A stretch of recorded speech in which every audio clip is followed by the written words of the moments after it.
Hello, I'm Brian May, Director of Customer Solutions here at Profound Logic. In this video, we're going to take a brief look at how to configure database connections in Profound.js and Profound API.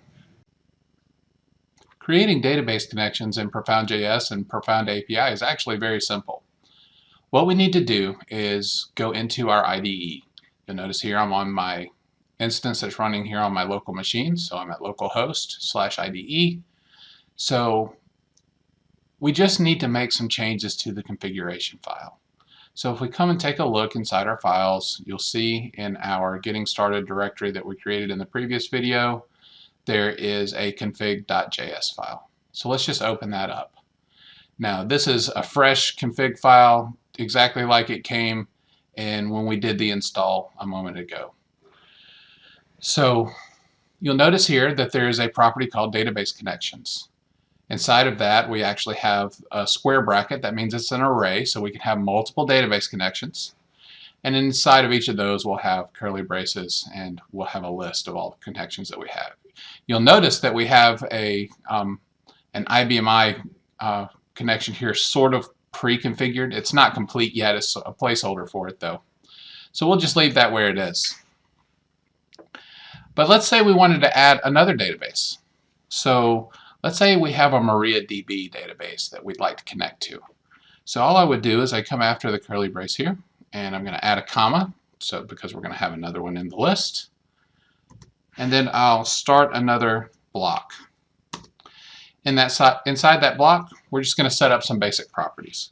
So obviously first, the name. So we have to give each database connection a name.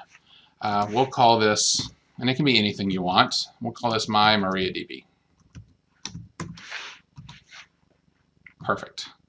Now, we'll have a driver. The driver, of course, is going to tell Profound.js, what kind of database it is that we're connecting to.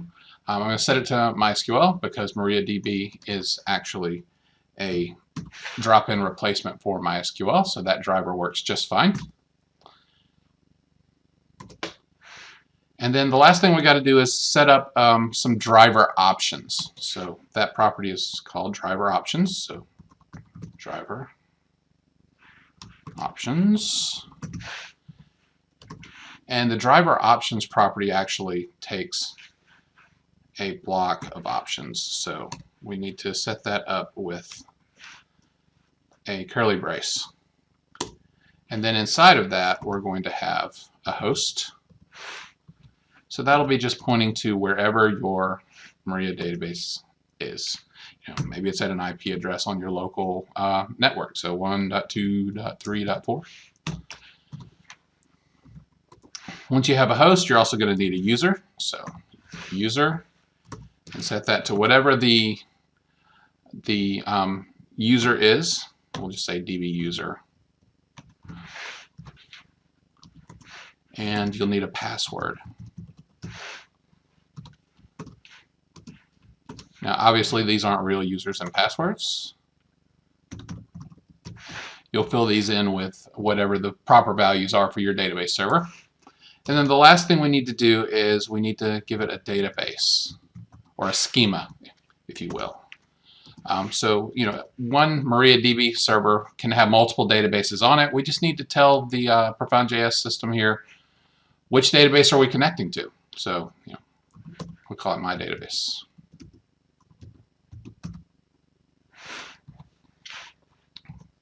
Awesome. Now, that's all we need to do to connect to that MariaDB database. Now, I mentioned that we had a placeholder in here for IBMI. So there is actually a little bit of extra work here to set up IBMI. It's not a big deal, but we'll do it outside of the database connections object here. So we have an additional property here.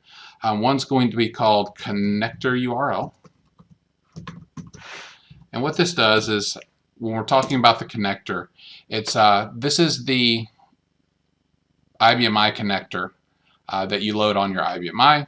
So we're just going to tell it where my IBMI is and what port that connector is running on. So, whatever my IBMI, and let's say it's running on the default port of 8081.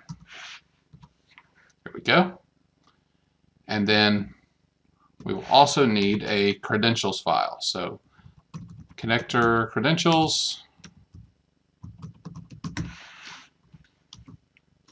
and that will point to wherever your credentials file is. Now let's go on the assumption that it will be here in our instance. So getting started, and the default name for the credentials files is credentials. So we'll just leave it at the default. And of course a comma. You'll notice also that we have the double slashes here because we need to escape the slash. So there we have it. That should be it. So all we need to do now is save this. Anytime we make changes to the configuration file, then we're going to have to restart our Profound.js server. So I have this server started up over here in my command prompt. So let's just go in and we're going to stop it. So let's go ahead and build our credentials file. The credentials file is going to actually hold your username and password for your IBMI inside of an encrypted file. So all we need to do to set that up is come in and say node store underscore credentials. And then it's just going to ask for our user profile. We'll call it IBMI user, whatever your actual IBMI username is, and whatever your password is. And then just say, okay, where are we going to put it? The default, of course, is inside of our getting started instance here with the name credentials, which is what I set my configuration file to. So we'll leave that alone. And then that's all done. And now all we need to do is node start to start our Profound.js server back up. One other thing to remember is that when connecting to a new type of database that you've never used, for example, we're connecting to MariaDB, which uses a mysql interface, you'll need to install the mysql npm package as well. So you can do that from a command line just using npm install mysql. There's tons of information about this and all of the possible options that you have for configuring database connections in our documentation at the link that we have on the screen right now. Now that our database connections are configured, all we need to do is come in and make sure everything works. So if we come into our IDE and we choose the database tab here on the left, we should see a list of all the connections we have configured. And we can just expand those out, and we can see here it's picking up the PGS samples library, which is in our library list here for IBMI, and we can see the tables inside of there. Our MariaDB connection is, again, we named it My MariaDB. We can come in and you can see we have a list of all the schemas that are on that particular database server as well, including this PGS demo database with all of the tables inside. So everything's working great here, and that's all we need to do. Thank you for watching our video, and I hope you're enjoying Profound.js and Profound API.